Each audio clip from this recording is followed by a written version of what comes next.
morning, student. Today I am going to explain chapter 2.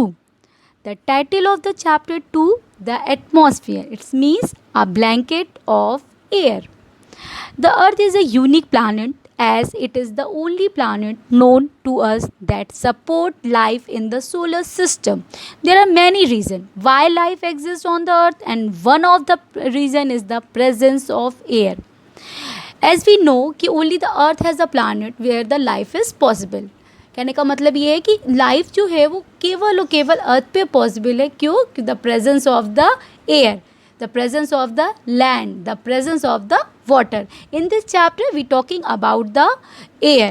What is the air? What is the atmosphere? What is the importance of atmosphere? How the atmosphere made it? In this, all these things, जितनी भी चीज़ें वो सब हम इस chapter में पढ़ेंगे. I hope you enjoy this chapter. The earth is surrounded by a thick blanket of air called atmosphere. Question है, what is atmosphere? The earth is surrounded by a thick blanket. यानी air का एक बहुत मोटा, thick पढ़ा है आपने ना, मोटा, जो एक मोटा एयर का जो सराउंडिंग हमारे चारों तरफ. The earth is surrounded by a thick blanket of air called the atmosphere. Atmosphere के चारों ओर एक थिक ब्लैंकेट होती है, यानी एक एयर का बहुत मोटा सा ब्लैंकेट लेयर पड़ी हुई है, एक लेयर पड़ी हुई जिसको हम क्या बोलते हैं? एटमॉस्फेयर. सिंपल एग्जांपल हम समझाते हैं. मान लीजिए आप ठंडी में आप सोते हैं, ओके, आपको ठंड लगती है, आप ब्लैंकेट को अपने ऊपर कवर करते हैं, तो वो ब्लैंकेट आपको कैसे प्रोटेक्ट करता है? प्रोटेक्ट करता है ना. आपको ठंड नहीं लगती. क्यों नहीं लगती ठंड? क्योंकि जो एयर होती है, जो कोल्ड एयर होती है, उसको ब्लैंकेट क्या करता है? अपने में अब्जॉर्व कर लेता है, रोक लेता है, और वो डायरेक्ट आपके पास नहीं आती. सेम कंडीशन हमारे यहाँ एटमॉस्फेयर की भी है कि जो हमारा अर्थ है, जो हमारा अर्थ है, अर्थ के ऊपर एक मोटी थिकेस्ट लेयर पड़ी हुई है जिसको हम क्या बोल रहे हैं? Atmosphere. The atmosphere consist of gases. Atmosphere gases से मिल के बना हुआ है. Dust particles and water vapour. Gases तो हैं, मेन तो इसमें गैसेस होती हैं, बट इसके अलावा डस्ट पार्टिकल जो आप धूल के कारण देखते हैं वो, एंड वाटर वेपर, और इसमें वाटर वेपर भी इंक्लूडेड होता है. The right composition of gases in air also make life possible here. अब सभी गैसों का एक परफेक्ट कॉम्पोजिशन होना चाहिए. अगर मान लीजिए हमारे यहाँ ग्लोबल वार्मिंग की प्रॉब्लम हो रही, क्या है उसमें कि कार्बन डाइऑक्साइड, क्लोरोफ्लोरोकार्बन, ये सब जो गैसेस, मीथेन, इन गैसों की क्या होती चली जा रही है? अमाउंट ज़्यादा होता चला जा रहा है, जिससे हमारे यहाँ क्या हो रही है? प्रॉब्लम क्रिएट हो रही है.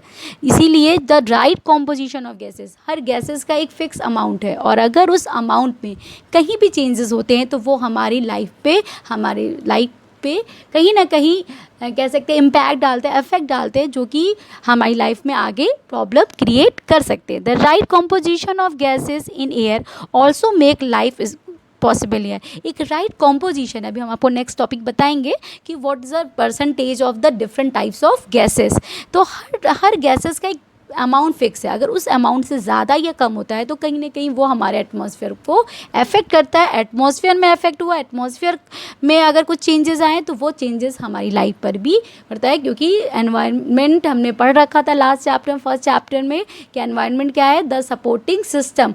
हमारे एनवायरनमेंट क्या है? हमारा सपोर्टिंग सिस्टम है. और कहीं पर भी अगर एयर में, वाटर में, लैंड में, कहीं भी इनके कॉम्पोजिशन में या इनमें चेंजेस आता है तो हम वो कहीं ना कहीं हमारी लाइफ पर भी इम्पैक्ट करता है. I hope you understand.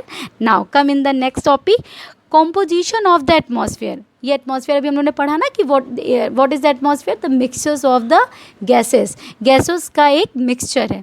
Air is a mixture of several gases. Air जो है वो डिफरेंट टाइप की गैसेस से मिलके बना है. द मोस्ट अबेंडेंट मीन्स होगा ज़्यादा, यानी हाई जो कहते हैं high quantity. Gas in atmosphere the nitrogen. Most important है नाइट्रोजन. सबसे ज़्यादा एटमॉस्फेयर में जो गैस है, प्रेजेंस है हमारे यहाँ, वो कौन सी है? नाइट्रोजन. Followed by oxygen.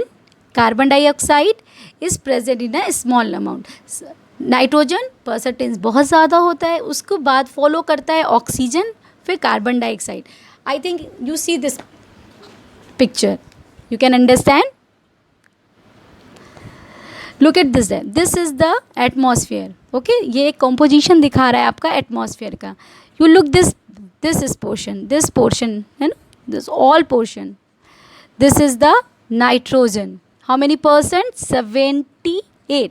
78% कौन सी गैस है हमारी? नाइट्रोजन, यानी सबसे ज़्यादा गैस। अभी हमने पढ़ा ना कि नाइट्रोजन सबसे ज़्यादा हमारे एटमॉस्फेयर में प्रेजेंट होती है, तो the atmosphere is present in 78%.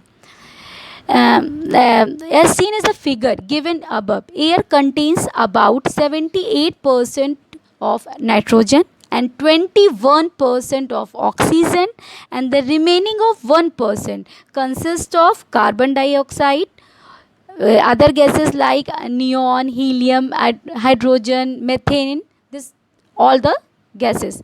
Beside these gases, there are water vapor, dust particle, salt particles, etc. in the atmosphere. In 78% nitrogen, 21% oxygen, 1% carbon dioxide, organ and other gases.